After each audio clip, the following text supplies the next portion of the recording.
Hey, folks, welcome back to the Change Physician Podcast. This is Kevin Cuccaro. I just had a total brain meltdown because it made me think of our other episode where we were talking about this is an I am. Oh my God, that's so weird. Anyway, folks, this is Dr. Kevin Cuccaro. I am Kevin Cuccaro and I am a doctor, which is not my core identity. Anyway, this is the Change Physician Podcast. Thanks for joining us today. And my fabulous Amazeballs co-host. Your new nickname. You're Melissa Amazeballs Katie. Wow, that's who you are. My husband that. You should tell him that. And that's your new designation anyway. But how are you doing, Melissa? I'm great. I'm actually looking forward to this conversation. So awesome. Let's do it. So I want to talk about a topic which I think, one of the dangers anytime you're doing a podcast, you're like, well, maybe people already know about this because it's so common and sort of ingrained in your life that you don't think people actually know it. And that leads into this discussion of, not for today's podcast episode, but the curse of knowledge, which we should probably do an episode on. But the topic that I want to talk about is blue zones. In blue zones, for those of you who don't know, because I know Melissa knows this well, is a study by this guy, I forgot what his name, Dan something. Buettner. Yeah, Dan Buettner. And he went around the world and somehow got a bunch of funding. I'm like, where do these people get the money to do this stuff? And was sponsored by National Geographic to go around the world and find out the secrets of the world's longest lived people, right? Mm-hmm. And he traveled to Sardinia, in Icaria, Greece, in Costa Rica, in Okinawa. And then because, of course, it was National Geographic and it's Americans, we're paying for it. Well, we need to find some place in America where there's long-lived people. They had to revise their criteria just a little bit because we actually didn't work it. But they found some of them in Loma Linda, and specifically the Seventh-day Adventists down there. So what Mr. Buettner did is he went to these locations where they had the highest percentage of people over the age of 100 years old in the world that were living healthily. So these aren't people in nursing homes. These are people who are 100, 102, 103 that are running around doing the stuff, hanging out with their families and things like that. And then they did this comparative analysis to figure out, well, what were the commonalities between these areas around the globe? Again, a diffuse picture around the world, different areas. And they looked at things like movement and diet and things, but also other things that you wouldn't expect. Like what were their relationships? And so they came up with this concept called the Power Nine. So before we get into the Power Nine, I just wanted to say, what were your perspectives on blue zones, Melissa? And when did you become aware of it? And to kind of add a third portion of that, what did that start making you think of when you heard first about blue zones? Well, I think I've heard of it back probably around, it was probably after medical school. So in the 2000s, maybe before then, maybe 1990s, but definitely by the 2000s. And I think it's just because I've explored some of these personal development things, and a lot of it's centered around wellness. And so, I think I've just come across, once you read something in a book and they reference other books, and I remember there was this thing about the blue zones and Dan's book, and I don't think I've read the book, but I've read multiple articles on it, and I think I was kind of scouring around for the areas in the world that had these blue zones. And I also, even when I wrote my book back in 2016, I remember, I don't know if I put an actual reference, but I remember reading some of those things at that time. So, I think it's a very practical, logical kind of approach to life. It's not swinging hard one way or the other. But in fact, why don't I just share I'm going to share the screen here just to show for those looking on YouTube, just to kind of hit the main portions of this. And here we go. So you can see that there's these 9 components. Feel free to chime in if you want to, Kevin, but there's these portions that are about movement, and then the outlook that you have on life. And then there's these eating wisely, and then also connection, which really, just from an overall wellness standpoint, to move you need to, just use your natural movements. And to me, it's a lot of variety of movement and a consistency in a daily routine. And this kind of outlook is kind of like slowing the system down, and acknowledging or sharing gratitude, acknowledging those came before you. There's so many different parts to that, but also purpose, like just kind of how you see what you do in life, that it has meaning. And when it comes to the eating portion, the 80% rule you probably should cover for me, but the plant slant, I think, is where a lot of people, eat more plants. We've talked about, I just forgot his name. Just in general, as humans, we need to eat more fiber and more nutritious, dense but nutritiously dense type foods. Of course, the wine at 5, I'm sure it's part of the centering or just relaxing, and in a way kind of dives into the connection piece, because sometimes that's their way of socializing. These red wine, I'm sure is where the focus is, but also in this connection, the kind of people you surround yourself with, and putting other people ahead of you and feeling like you belong with some kind of tribe or some kind of group, that could all tie back into, purpose. So I'll stop the share there, but I think that it's really all the things that we should strive for. And I think a lot of our American lives are a little bit too skewed to the side of isolated, working yourself to death, sometimes not feeling that the mission is in alignment with your values, or the work is not in alignment with your values. So and then not moving much, lack of variety of movement, and eating convenience foods. I mean, everything that is the opposite of these blue zones. I find a lot of American lives, especially in the medical field, which is ironic, is it just makes you realize that we need to get back to this importance of all of these components. Yeah, no, I'm trying to remember when I got introduced to this too, because it was definitely after medical school. But I think it was early 2000s when he started kind of publishing this, and I think there was a TED talk that was introducing me to it. And the fascinating thing to me is there were the two criteria with the centenarians is it wasn't just quantity, like the quantity of years, but it was also quality of years. And I've always thought that was very important from a medical perspective, because we can extend life. Like, any physician knows this. We can extend life, maybe not wonderfully, but we can do it in the hospital. I mean, we can really pound a body and make the heart beat for a long time, like longer than it probably needs to. Right. And that in no way, shape, or form is living, at least in my definition. And so when there's all this interest in longevity, and there's all these new, startups that are focusing on it, it really isn't about, if you live to 120, but you're confined into like this, I'm thinking like one of those pictures like from sci-fi where there's like this just head sitting there, and maybe it's 1,000 years old, but it's just a head. Why would you want to do that? Right? You want to live, you want to move your body. And right. So the fascinating thing was about this is how well these people were in these different areas of the word. So just kind of summarize for those who are listening audio, the power 9, as they put forth, was move naturally, purpose, downshift, 80% rule, plant slant, wine at 5, right tribe, loved ones first, and then the lastly is the belonging. So there's 9 things there. Right. Many times I think we focus on, and particularly in our society, is that exercise thing. That exercise is the path to wellness, and absolutely positively that's true.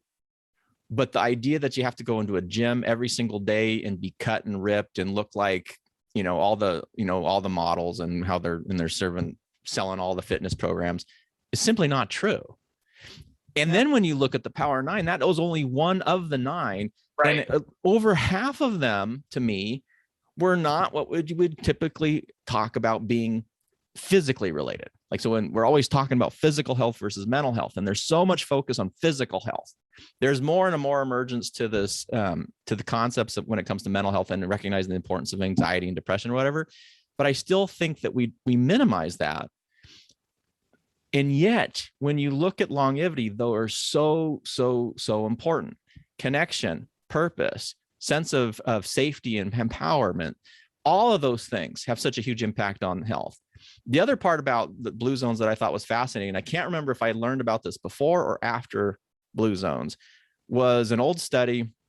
And I was just looking for it and I can't, so I'm obviously remembering it wrong because I can't remember, I couldn't Google it because my words were wrong, but it was either like the Roseland or Rosewood study. And it was about Italian Americans that were recent immigrants to the United States. And this was an observational study. It's like somewhere in the Pennsylvania area, really tight congregation of these Italian Americans, that they basically duplicated their society that they had in Italy in this area, this geographic region. And what brought this observation around was that there was a physician who was taking care of them. He's like, these people aren't dying of heart attacks. So the people are in this, again, Rosewood or Roseland or something, the Italian Americans, despite having pretty crappy diets, despite smoking, despite drinking, despite having some measures of obesity, they weren't having the heart attacks compared to the other basically Caucasian population that he was looking at. And the only thing that you can look at is what was different in these societies. In the societies, with these recent Italian Americans, it was still set up in such a way that there was, grandparents were living at home. There were multi-generations in the same house. There was a super, super strong sense of community. They saw themselves and identified themselves very much in the sense of community, and really low rates of cardiac death. Yeah, that was lost within 3 generations. That's crazy. And so what they were then watching is then as they became quote unquote more Americanized, people started moving away from the houses. They started getting distributed. There started to become a focus less on family connection and more of the typical American things of make money, buy a house, and do that. And they started migrating away from the community. People started dying. And then it was like the first heart attack in this community happened like, I don't know, 1960 something or 1970s, when they'd had 20 plus years or more when they didn't have heart attacks in the community. So really, really fascinating, and really made me think about the importance of connection. So we know movement's important. We know that diet is important, but really focusing on, well, how much connection and how much sense of meaning do you have in your life? And those seem, when you're busy, when you're coming out of residency, when you have 200, 300, 400, 500, $600,000 of debt I was reading about the other day and someone posted about, I understand that debt can be concerning, but we should also be thinking about that sense of community, who you are with, what your family life is. And those considerations should be critically important to things like where you practice.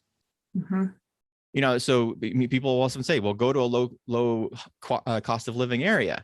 That makes sense. It absolutely does. But I would really counsel against it if you were going to a low cost of living area and now you were isolating yourself from family and friends. Yeah. It may make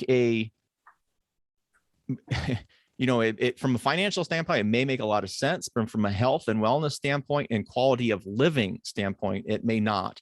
And so sure, you may make however much money, you may retire in 10 years or 15 years or whatever, but what's the detriment? What is that, the effect or the cost on your health with that when you're now in that sense of isolation? So anyway, I think it's super important. And I don't know. So what did you, I'm just trying to think about. I want to say a few more things. They Move Naturally, talk about the gym stuff, and I'm looking at some of the breakdown of these 9 components, and they talk about how they live in environments that constantly nudge them into moving without thinking about it. So they grow gardens, so they don't have the mechanical conveniences for house and yard work. So it makes me, I've realized that I've spent, anywhere from 2 to 6 hours outside working in my yard and not creating some kind of workout that day. And I feel very fulfilled from a movement standpoint, and it's rewarding. But the other thing is they talked about the 80% rule, which is actually has to do with stop eating when their stomachs are 80% full.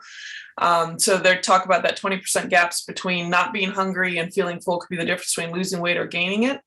And so they tend to eat their smallest meal, those that are in the blue zones, in the late afternoon or early evening, and then they don't eat any more for the rest of the day. And that they only eat usually in fact, meat, mostly pork, eaten on average only 5 times per month. And their serving sizes are super tiny, like the size of a deck of cards. And the other thing is that wine at 5, people in all blue zones, except the Adventists, of course, drink alcohol moderately and regularly. And the moderate drinkers outlive the non-drinkers. The trick is to drink 1 to 2 glasses per day, preferably Sardinian Canona wine. I'm not sure if I'm saying that right. Dark red wine. Yeah. With friends and or with food. And no, you can't save up all week and have 14 on Saturday.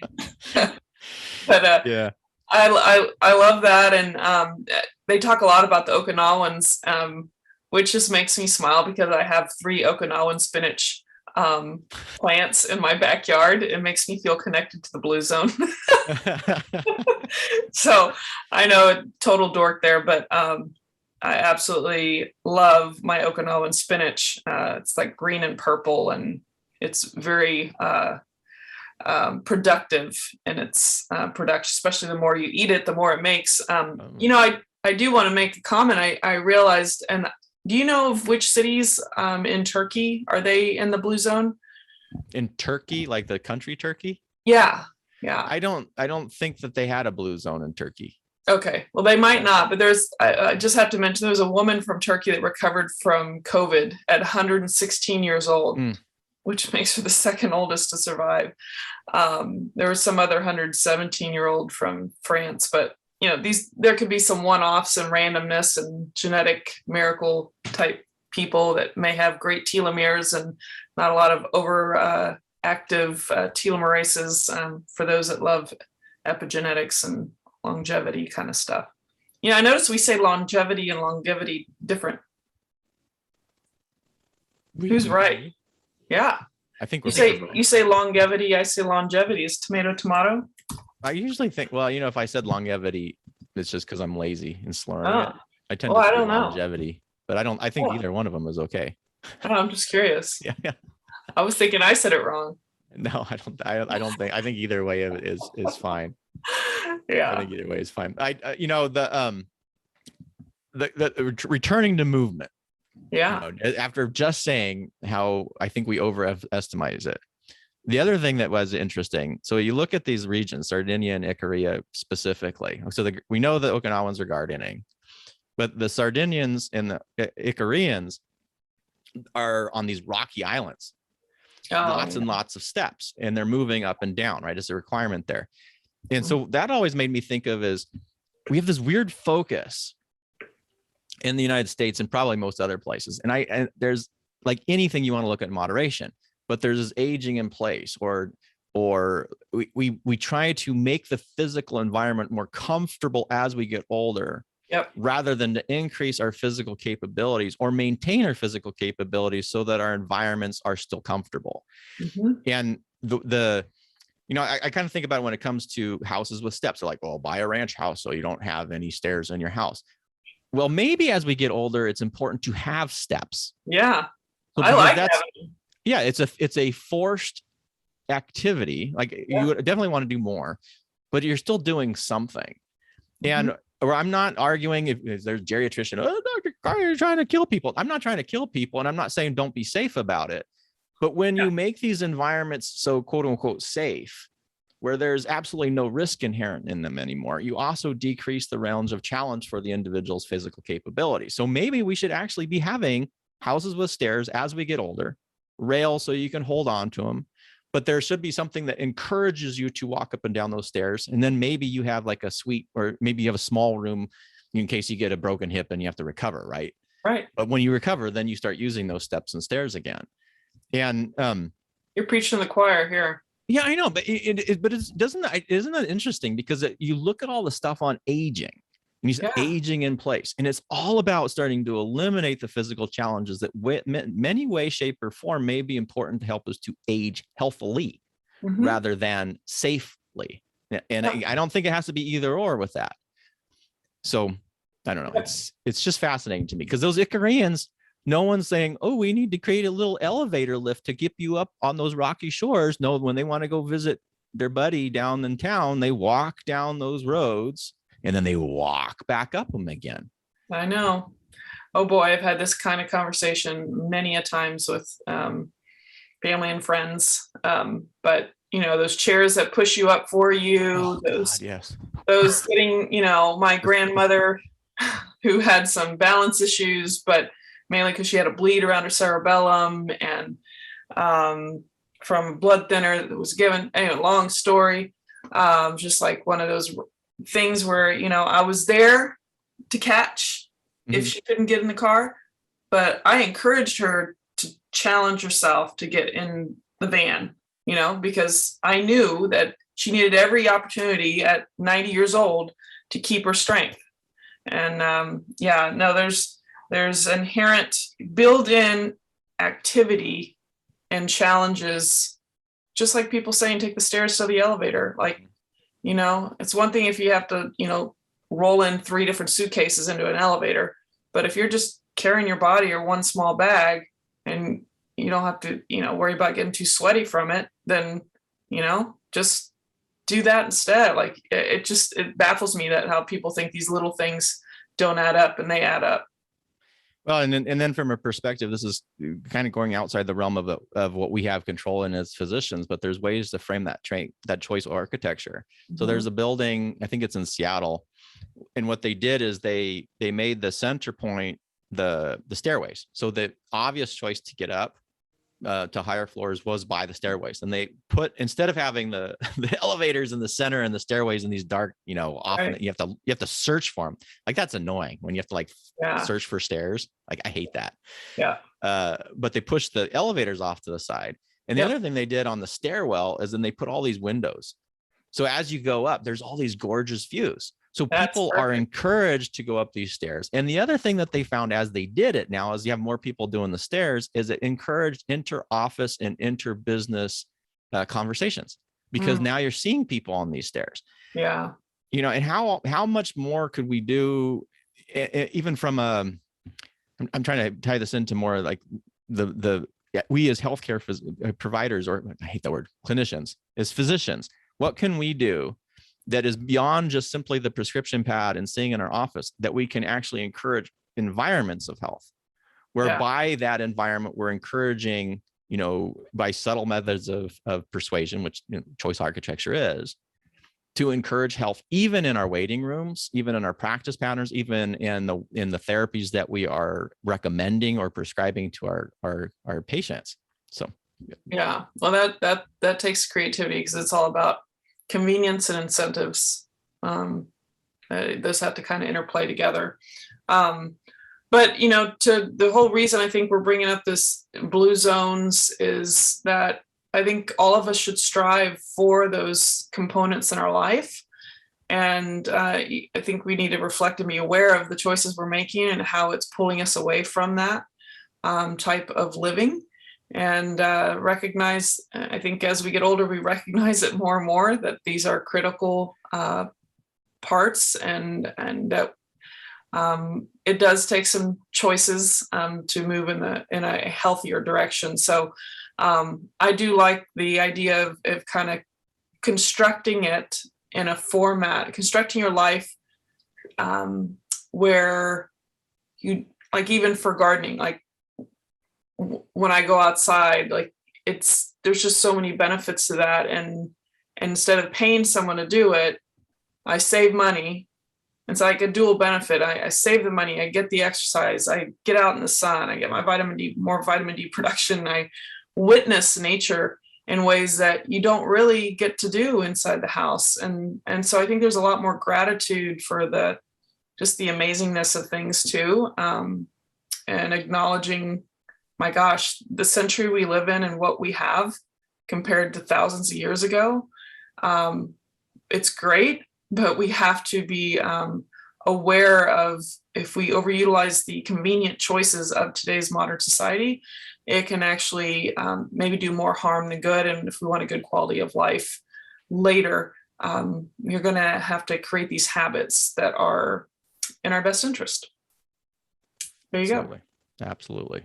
I think that's a wonderful place to end it there. when Sure. our discussion of the Power Nine and Blue Zones. For those of you who may not be aware of Blue Zones, you can go to bluezones.com. I know they have a book. I also have not read the book because I think there's enough stuff on the internet that you really don't need to read it unless you want to maybe do the cookbook.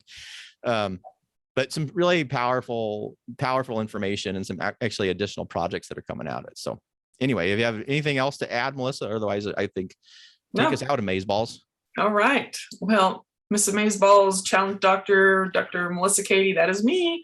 And Kevin Cuccaro, Dr. Kevin Cuccaro next to me, my co-host. We thank you for joining this episode. We love for you to join the community at thechangephysician.com and make sure to check out all the podcast venues. You can check out our Facebook page or Instagram page, and feel free to make any comments there as well. And we look forward to seeing you on the next episode. Take care. Stay well, folks.